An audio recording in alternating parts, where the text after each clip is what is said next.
to February and to its very first edition of CNN 10. I'm Carl Azus. We hope you had a great weekend or that you have a great one coming up. Let's get started.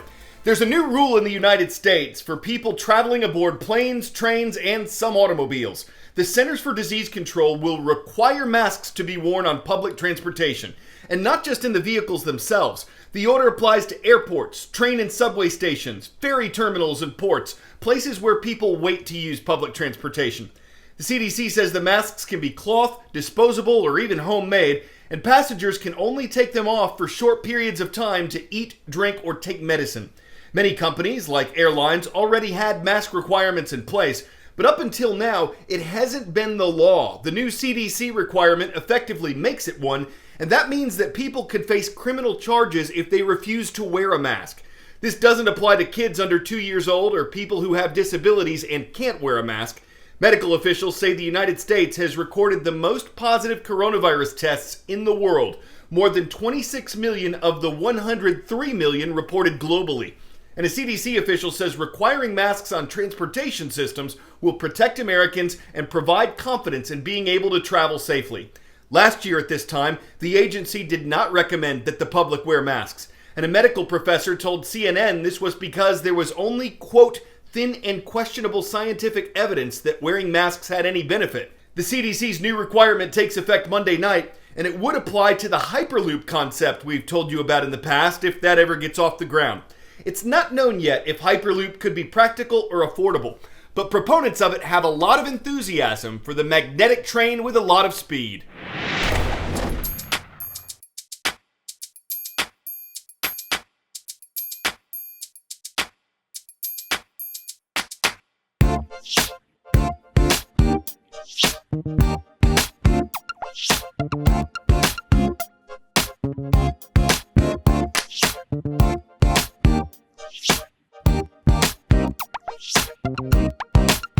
I'd love to say that you'll be able to travel at 500 miles an hour without spilling a drop. Look, we are using a proprietary magnetic levitation system. You're literally floating on a bed of air, and it will be super smooth. We are able to achieve these speeds in a way that we've never seen before. One of the advantages of what we're doing is that we control the environment. The tube is completely serene in the way that it is. So if we think about air travel and turbulence, we don't have any of that is taking place here right now.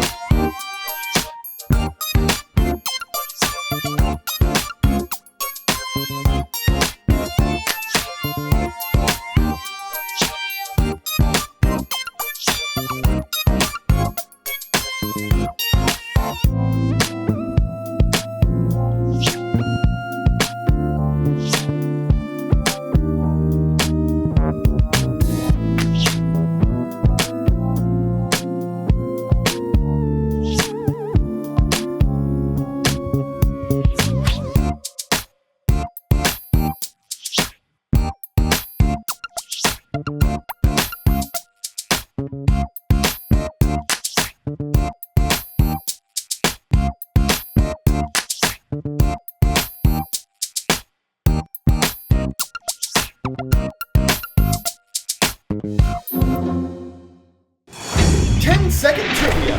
Felix Bernard and Richard B. Smith teamed up in the 1930s to write what hit song? White Christmas, With a Song in My Heart, White Cliffs of Dover, or Winter Wonderland? Bernard wrote the tune and Smith wrote the lyrics to Winter Wonderland. That seasonal classic describes the upside of winter weather, but a lot of Americans are seeing it to the extreme. A cold front swept into the West Coast last week. It brought powerful winds and heavy rains into central and northern California.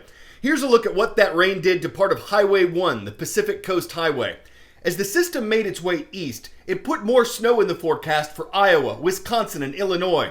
And as it swept over Pennsylvania, meteorologists said it would intensify. The result of that, a nor'easter bringing possible blizzard conditions to New York on Monday. Wind gusts nearing 50 miles per hour, more than a foot of snow in that region, and half a foot or more possible in Washington, D.C.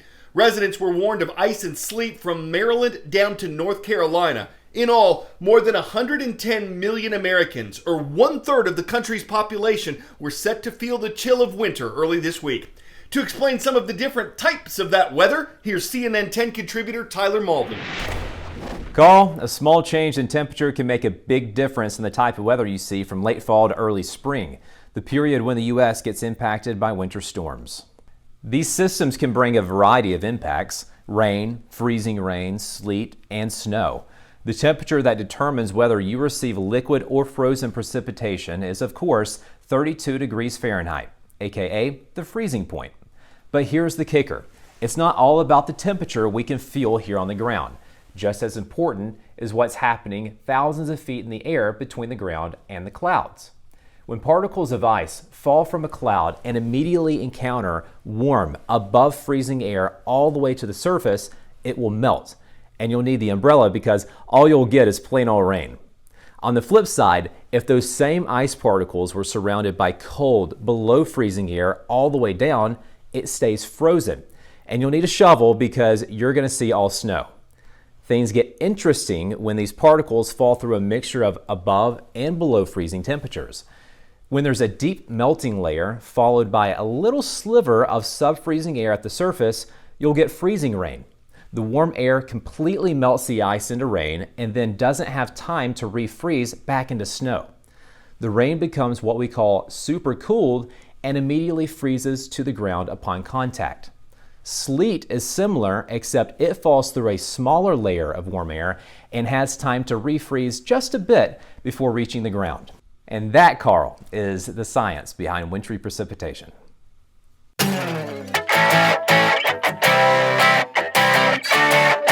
Staten Island Chuck, Chattanooga Chuck, Woody the Woodchuck. How much would Woody chuck? These are the names of some lesser-known groundhogs, animals that once played a part in ancient weather forecasting and modern forecasting, at least for entertainment value.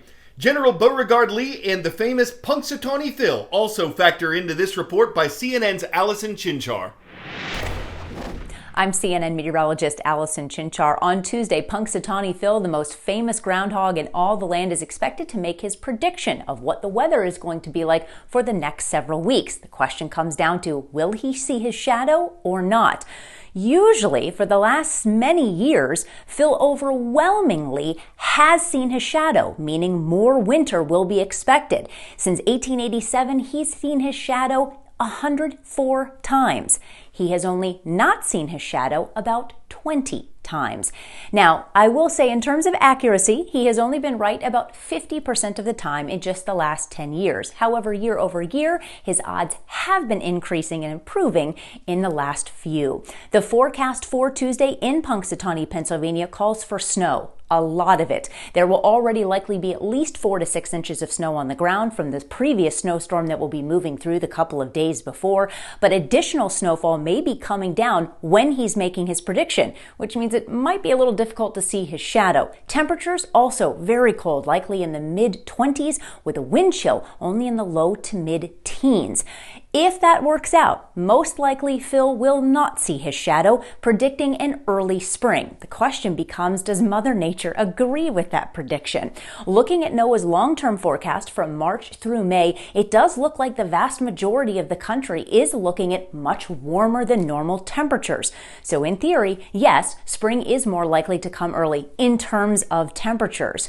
We can expect wetter than normal conditions across portions of the Great Lakes and drier than normal conditions across portions of the Southwest.